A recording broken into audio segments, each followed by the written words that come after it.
Every time I look at Job, um, I really dislike the book of Job, but we'll talk about it, and we'll talk about some of my experiences with the book of Job.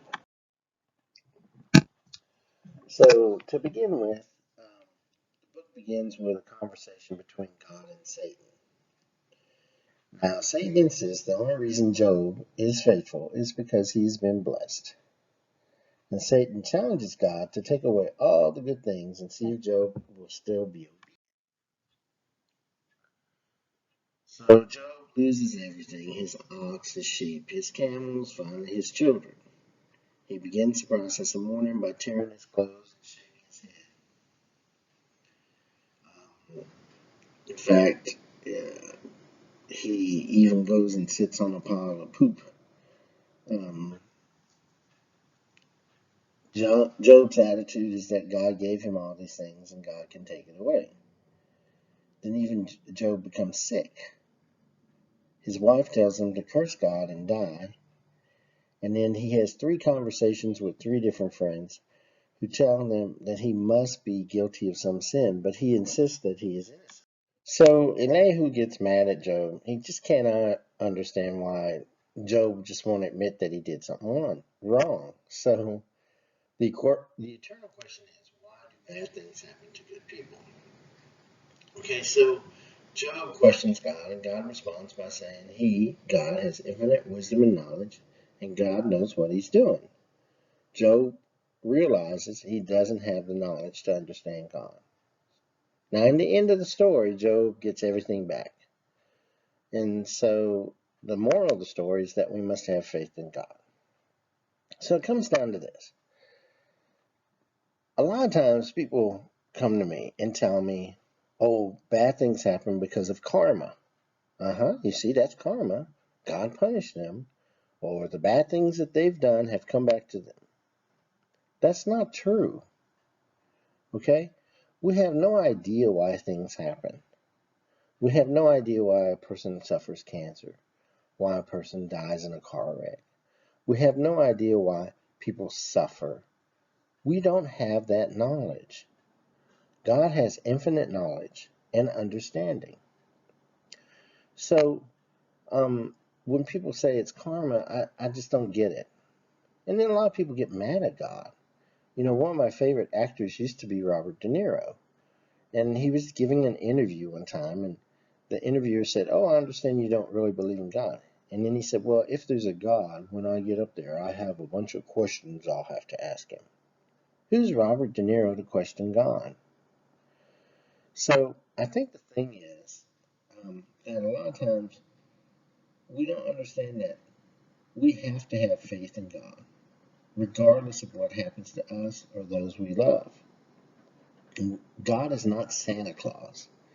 We don't pray to God and good things just automatically happen. We don't go to church and good things automatically happen. I had a young man tell me once that all the bad things that happened in my life were because I didn't go to his church and I went to a Catholic church. How stupid is that?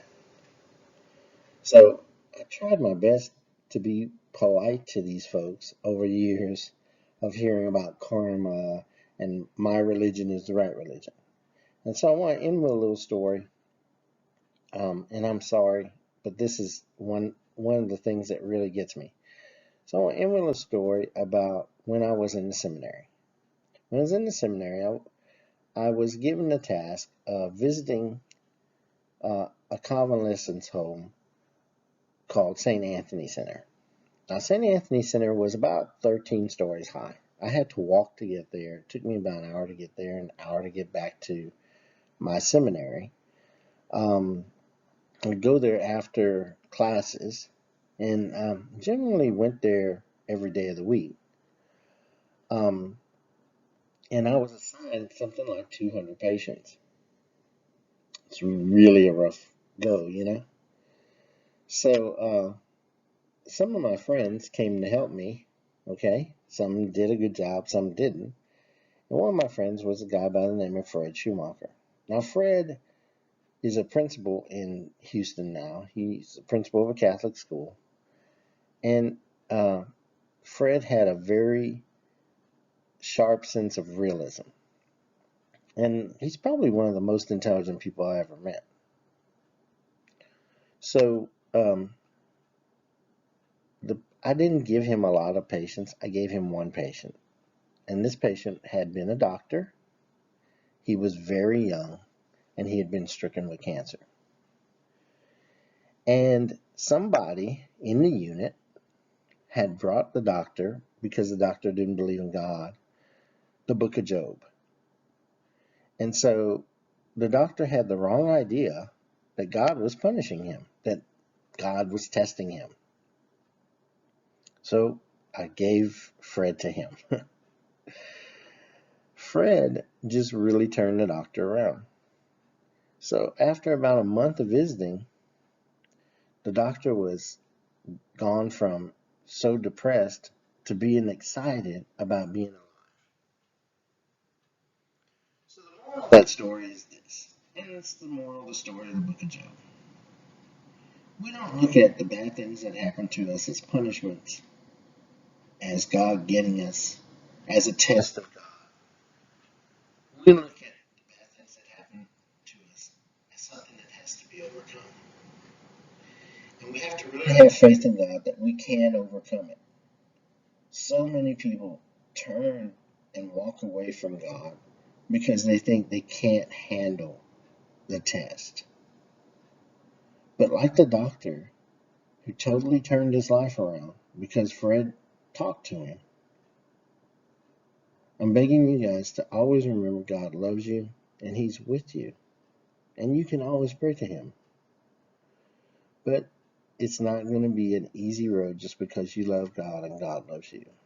There's going to be times where your faith is going to be tested. And certainly there's times when my faith is tested. We have to persevere and we have to love God. Now, take what I say. You can throw it away or whatever. So, our question is a hard one. I'm sorry to toss it to you. What's your faith in God? So, give me about 3 sentences. Do your best, buddy. Just do your best. If you don't know what your faith in God is, then put that down on the paper. Okay? Just let us know. Let me know where you stand with your faith in God. And, well, I hope you have a great day. Take care.